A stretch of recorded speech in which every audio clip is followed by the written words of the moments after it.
This week's Inside the Huddle is sponsored by Rabel's Auto Service. Service as it ought to be. They provide quality parts and service every time. They're located at 1610 Salina Road in St. Mary's, or you can call them at 419-394-1624 for your auto service needs.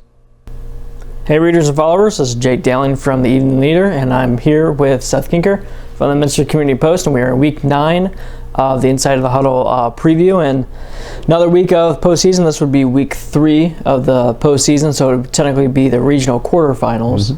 And we'll see how our teams do this week. Minster has Adina, the what seed are they? Number 3 seed. Yep.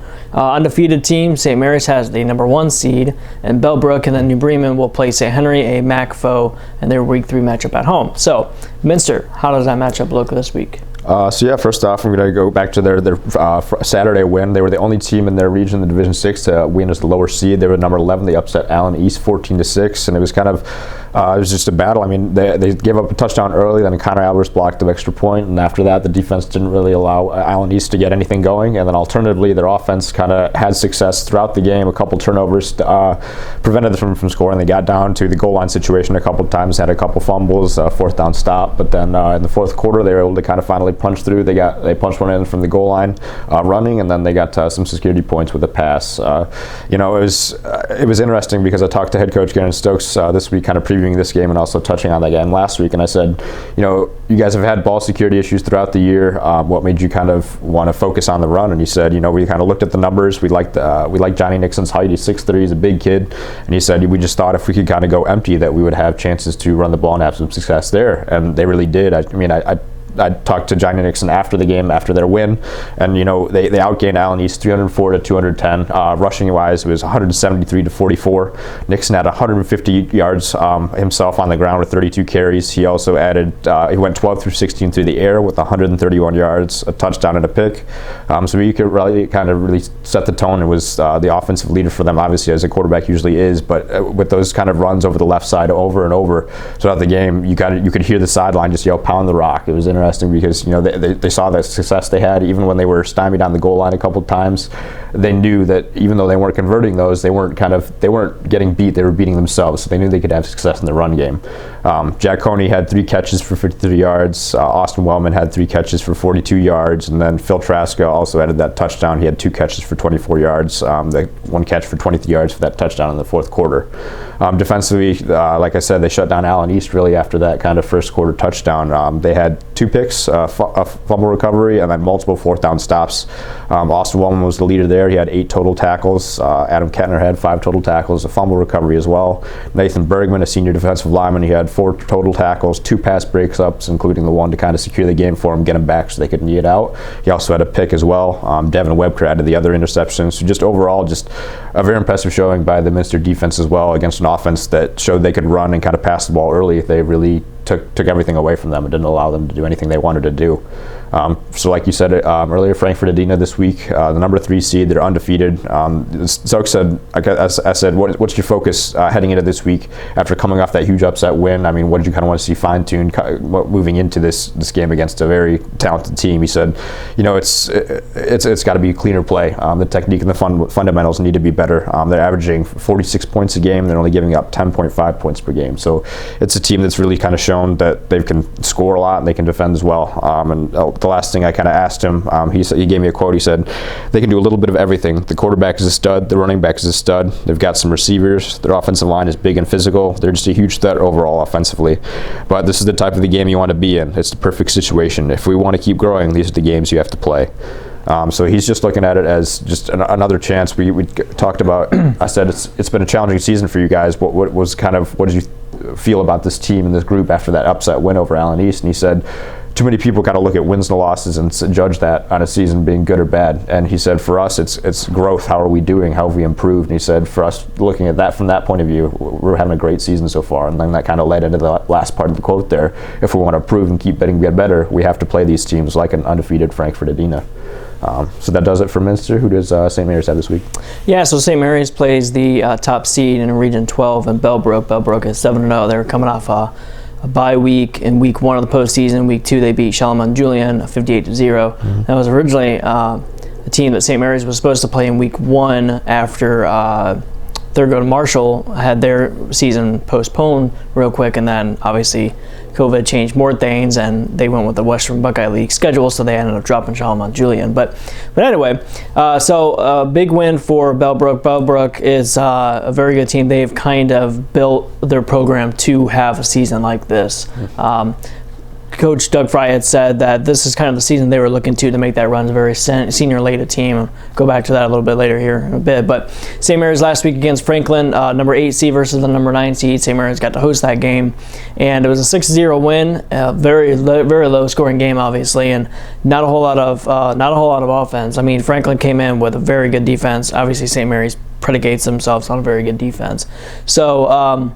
The win was on a 14-yard run by Ross Henson in overtime. Ross Henson coming back from his knee scope a couple weeks ago. Kind of a player to watch out for is what I was saying last week, and he made that big play, especially when they needed him the most, because they lost 2 running backs in that game. So they're kind of running out of bodies there in that backfield, and he came through. So that was a big one. He finishes the game 11 carries, 59 yards, and a touchdown. His first full game back from his knee scope. So that was good. In that game, though, like I said, it was very, obviously, not a whole lot of offense. 8 first downs for St. Mary's, 195 total yards. They were 4 of 12 on third down. They just could not really move the ball very well against that Franklin defense. But the player of the game, there's a few players of the game for St. Mary's. Stosh Patterson, who plays offensive guard and then also as an edge rusher for St. Mary's on the defensive end. He had 13 tackles, led the team. I think he was second with the team in tackles, 2 sacks, and then he had a black field goal in overtime. And what happened there was Franklin just got enough yards. They were in perfect position to pretty much go ahead in that overtime period. They had the ball first. And they made an adjustment there on the field goal attempt where they had brought the block from a different side. I believe they typically bring the block from the left. They went from the right side, and Stosh Patterson came through from the left side, kind of the interior, the A-gap on that left side. And Fry thinks that might have had throwing the kicker off a little bit, throwing that block on a different side, and the ball actually came off of Stosh's helmet. It wasn't even close, not even close to the goalpost. So that was a huge play by him, a great play by Patterson, and then a great game from the junior.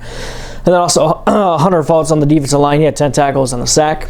The senior, Dylan Gieske, the junior edge rusher, the other edge rusher opposite of Patterson, had 9 tackles. And then Tanner Howe, who has been playing safety. They switched him and Ethan Wedding. Wedding got hurt in that game against Franklin.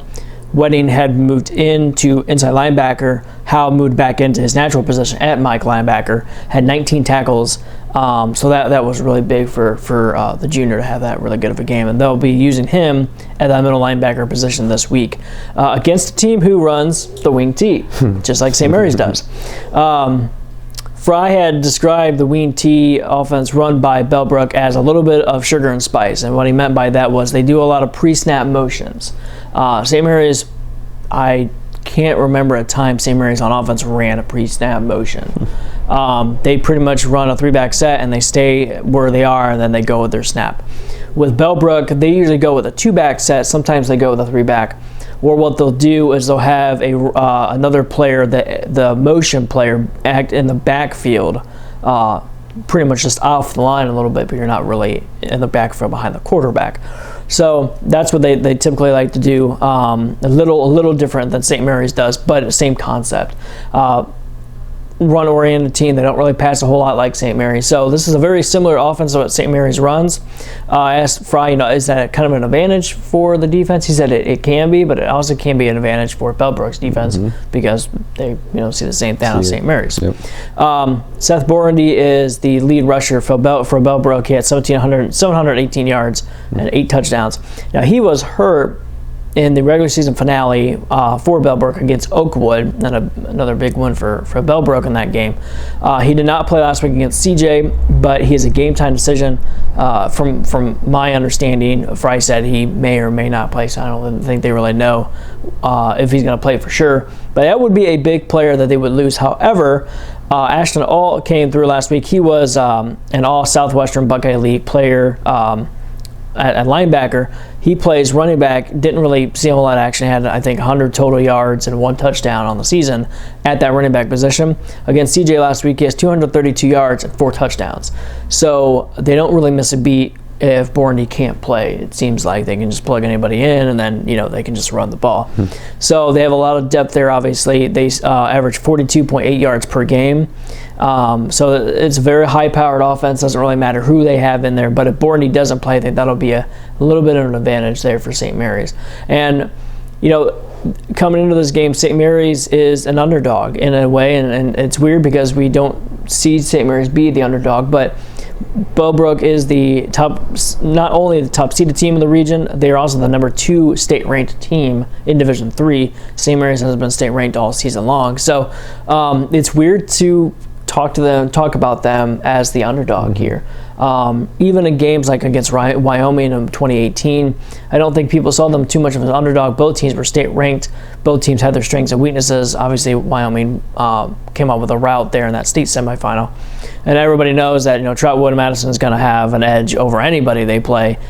St. Mary's played them in 2016 in the regional final, and then played them last year in the regional semifinal.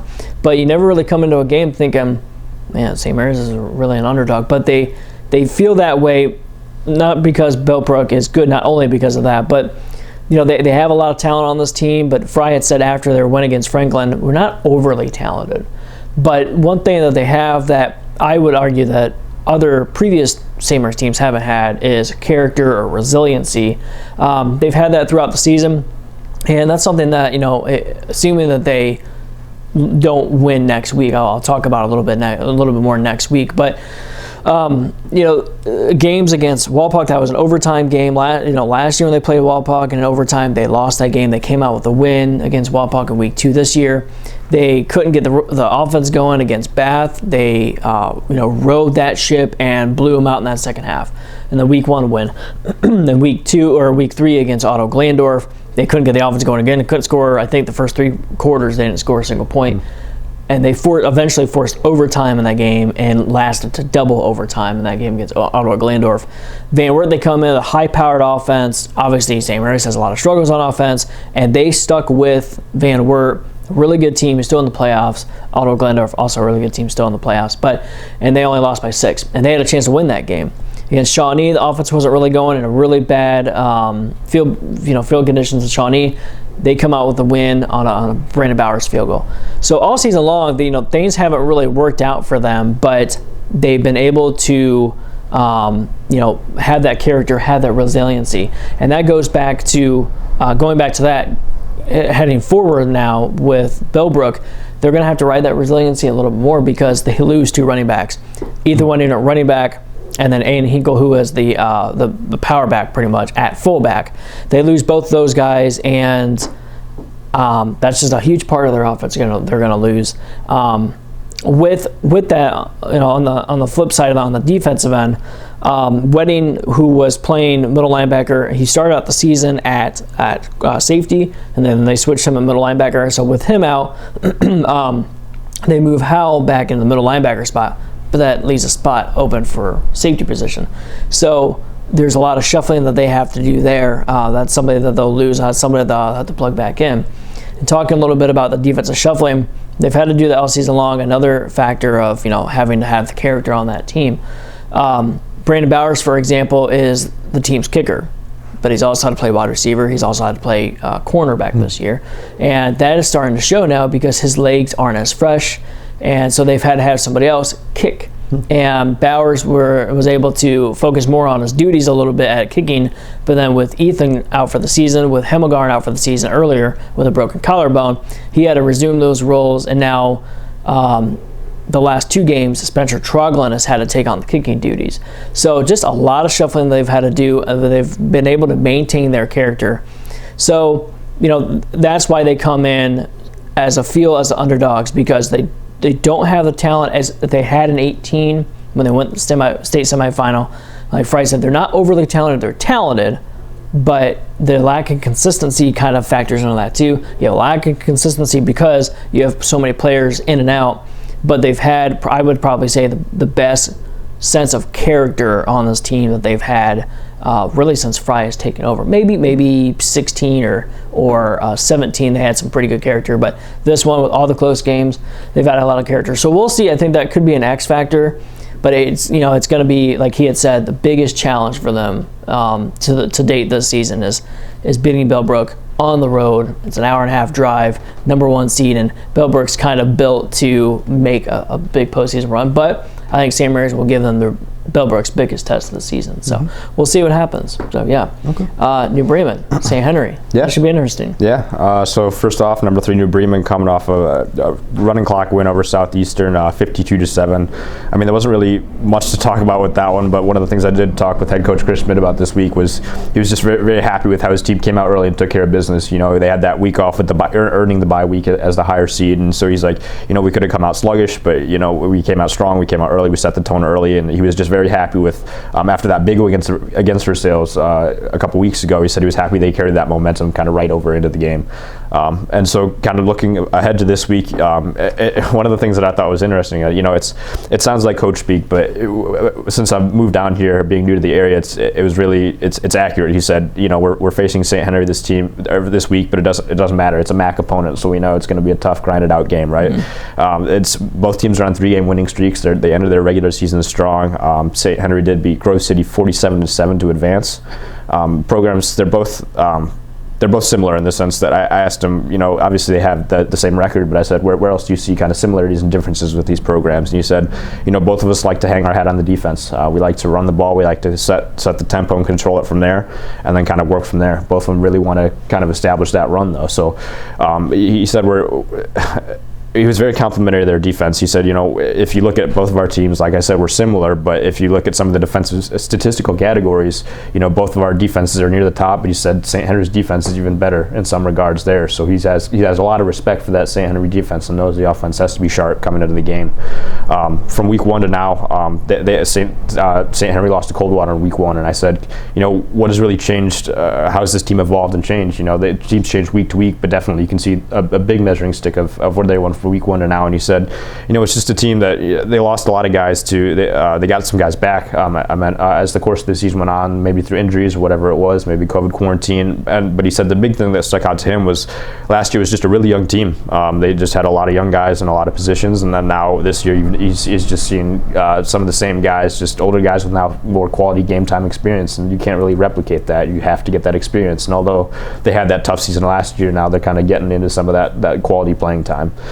So I asked him kind of what were the keys to the game, having kind of similar teams and similar styles of what you wanted to do. And he gave me a good quote here. He said, quote, "From an offensive standpoint, we have to handle their defensive aggressiveness. If you don't, it ends up being a long night where you just struggle to move the football and drive the football ball.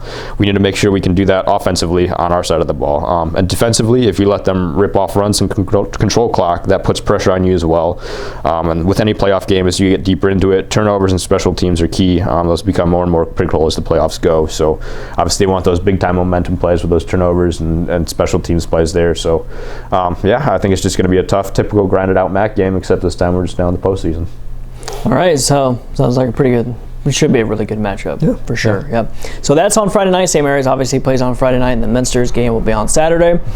Be sure to check the Evening Leader and Thursday's print edition for the Inside the Huddle. That preview should be really good stuff, and the Minster Community Post always with their great coverage as well.